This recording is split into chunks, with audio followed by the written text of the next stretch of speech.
Hello guys, आज हम देखेंगे आर डी शर्मा के बुक्स एक्सरसाइज 4.5 का क्वेश्चन नंबर 14 वाला क्वेश्चन। इस क्वेश्चन में आपको दो क्वाड्रेटिक इक्वेशन दिख रहे होंगे और इनके रूट्स कैसे हैं, साइमल्टेनियसली रियल हैं। इसका मतलब दोनों के ही रूट्स कैसे हैं, सेम हैं। अब कह रहा है आपको प्रूफ करना है बी स्क्वायर इक्वल टू ए सी। ठीक है, तो सबसे पहले हम दोनों के रूट्स, नेचर ऑफ रूट्स निकालने की कोशिश करेंगे। और नेचर ऑफ रूट्स कैसे निकलता है आपको पता है, डिस्क्रिमिनेंट से। डिस्क्रिमिनेंट का क्या फॉर्मूला होता है, बी स्क्वायर माइनस 4ac। यही बताता है किसी भी क्वाड्रेटिक इक्वेशन का रूट्स कैसा होगा। रूट्स मतलब कि इसके रूट्स, पहला अगर ये ग्रेटर देन जीरो, अगर डिस्क्रिमिनेंट ग्रेटर देन जीरो होगा तो रूट्स कैसे हो जाएंगे, रियल और डिस्टिंक्ट हो जाएगा। अगर डी की वैल्यू बराबर जीरो हो गई तो ये रूट्स कैसे हो जाएंगे, रियल और इक्वल हो जाएगा। और अगर डी की वैल्यू लेस देन जीरो है तो कैसा हो जाएगा, रूट्स रियल ही नहीं होगा। तो हमें किसी भी क्वाड्रेटिक इक्वेशन का ये क्या है, डिस्क्रिमिनेंट, ये बताता है कि रूट्स का नेचर कैसा होगा। रूट्स आपके रियल डिस्टिंक्ट होंगे कि रियल इक्वल होंगे कि रियल ही नहीं होंगे। ठीक है, तो अब हम दोनों के क्या नाम, और दोनों का नेचर ऑफ रूट्स कैसा है, साइमल्टेनियसली रियल है। क्लियर है, मतलब दोनों ही सेम होंगे। दोनों का ही नेचर कैसा है, सेम है। क्लियर है, दोनों का नेचर कैसा होगा, सेम होगा। साइमल्टेनियसली रियल का मतलब यही हुआ कि दोनों का नेचर, रूट्स ऑफ नेचर कैसा होगा, सेम होगा, या दोनों का ही नेचर कैसा होगा, रियल होगा। ठीक है, अब दोनों का नेचर हम सेम करने की कोशिश करेंगे या रियल करने की कोशिश करेंगे। तो पहले वाले का क्या है आपका, देखिए A X square plus 2bx plus C equals to 0। I think आपको क्लियर हो गया होगा कि इसमें हमें करना क्या है। ठीक है, और देन लास्ट में क्या करना है, हमें प्रूफ करना है बी स्क्वायर इक्वल टू ए सी। ठीक है, अब यहां से आपका डिस्क्रिमिनेंट निकालेंगे। तो पहले हम A X square plus B X plus C equals to 0 से कंपेयर कराएंगे। तो यहाँ से a की वैल्यू a, b की वैल्यू 2b एंड c की वैल्यू, कैपिटल C की वैल्यू c।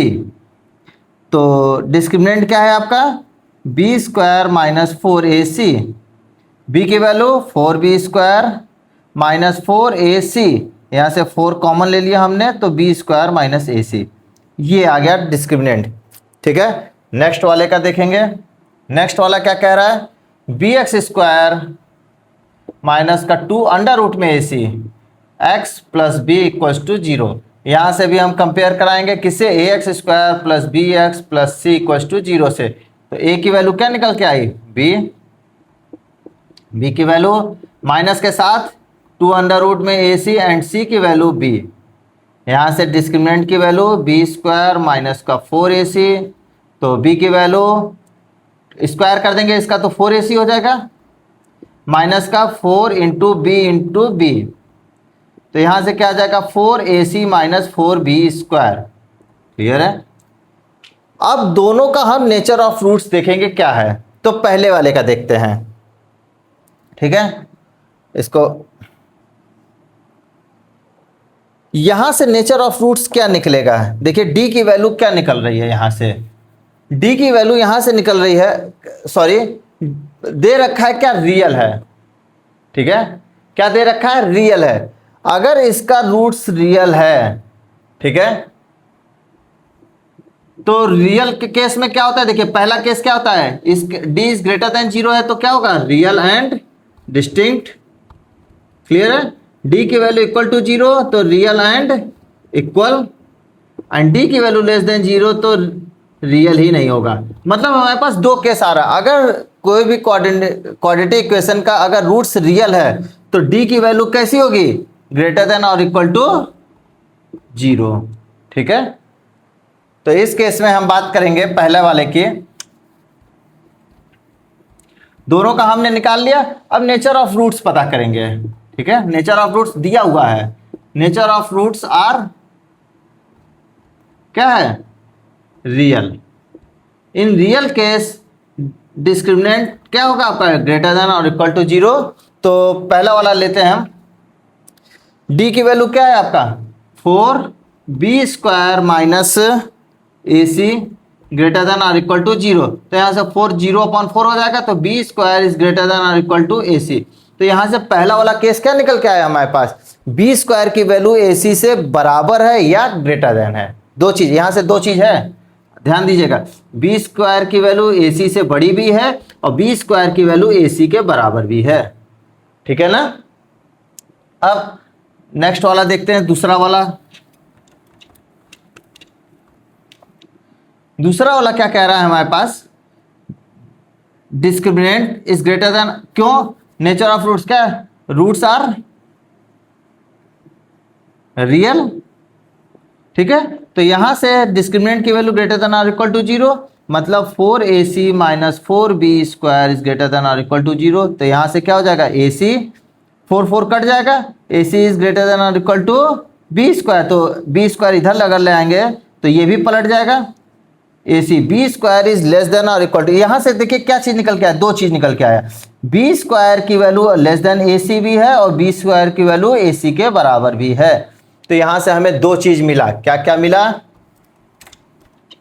देखिए अब यहीं से आंसर आएगा। नेचर ऑफ रूट्स दे रखा था क्या, कि इन दोनों के रूट्स कैसे हैं, रियल हैं। तो पहला वाला क्या कह रहा है, b square is greater than और इक्वल टू ए सी है, यहां से दो चीज निकल के आया, बी स्क्वायर की वैल्यू ग्रेटर देन ए सी भी है और बी स्क्वायर की वैल्यू ए सी के बराबर भी है। और दूसरा वाला क्या कह रहा है हमसे, B square is less than A C, मतलब यहां से दो चीज निकल के आया, बी स्क्वायर की वैल्यू लेस देन ए सी भी है या बराबर ए सी भी है और बी स्क्वायर की वैल्यू लेस देन ए सी है, ठीक है। दोनों ही इक्वेशन का, पहले वाले इक्वेशन का क्या कह रहा है, बी स्क्वायर की वैल्यू ए सी से बराबर बड़ा है या बी स्क्वायर ए सी के बराबर है। दूसरा वाला इक्वेशन कह रहा है बी स्क्वायर की वैल्यू ए सी के बराबर है, बी स्क्वायर की वैल्यू लेस देन ए सी है। अब दोनों ही कैसे हैं, रियल है प्लस साथ में साथ क्या है, साइमल्टेनियसली भी है, मतलब दोनों का ही नेचर सेम है। अब दोनों का नेचर सेम कैसे हो सकता है, पॉसिबल नहीं है, क्योंकि ये सही है तो ये गलत हो जाएगा, ये सही है तो ये गलत हो जाएगा। लेकिन करना है हमें दोनों को बराबर, ऐसा निकालना है कि दोनों ही साइमल्टेनियसली रियल हो जाए, मतलब दोनों ही एक जैसे काम करने लगे। तो हमें ये देखना है, अगर मैं ये दोनों लेता हूं, अगर मैं देखिए इसमें अगर मैं ये और ये दो चीज है, अगर मैं ये लेता हूं, इसका मतलब ये और ये ले रहे हैं, तो ये तो सही हो जा रहा है, क्योंकि 20 इसमें बी स्क्वायर की वैल्यू ए सी के बराबर है। देखिएगा थोड़ा सा पॉइंट है, समझाएंगे तुरंत समझ में आ जाएगा। इसमें दो चीज है, बी स्क्वायर ग्रेटर देन ए सी है, बी स्क्वायर की वैल्यू ए सी के बराबर है, ये तो सेटिस्फाइड हो रहा है, लेकिन ये नहीं सेटिस्फाइड हो रहा है, ठीक है। इस वाले के अगर मैं ये लेता हूं, अगर मैं ये ले लेता हूं, मान लीजिए ये सही है, ये सही है, तो इस केस में क्या है, बी स्क्वायर की वैल्यू ए सी से छोटी है और बी स्क्वायर की वैल्यू क्या है, ए सी के बराबर है। अगर ये लेते हैं तो ये तो सेटिस्फाइड हो गया, क्योंकि इसमें तो बी स्क्वायर इक्वल टू ए सी है, लेकिन ये सेटिस्फाइड नहीं हुआ।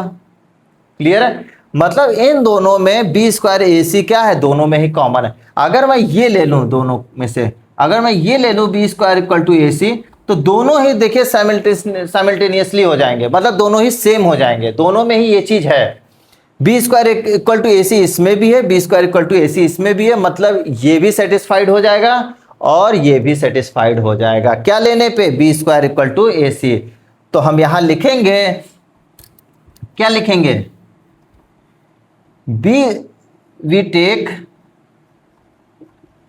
B square equal to A c because both quadratic equation are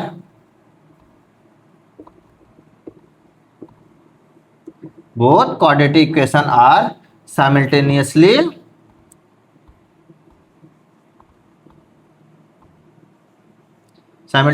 क्या है, रियल है।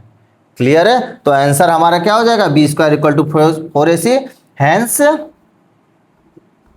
B square equal to A c, hence proved. यही हमें प्रूफ करना था कि b square equal to A c होगा। क्लियर है, आई होप आप लोग को बहुत अच्छे से समझ में आया होगा। Thank you guys.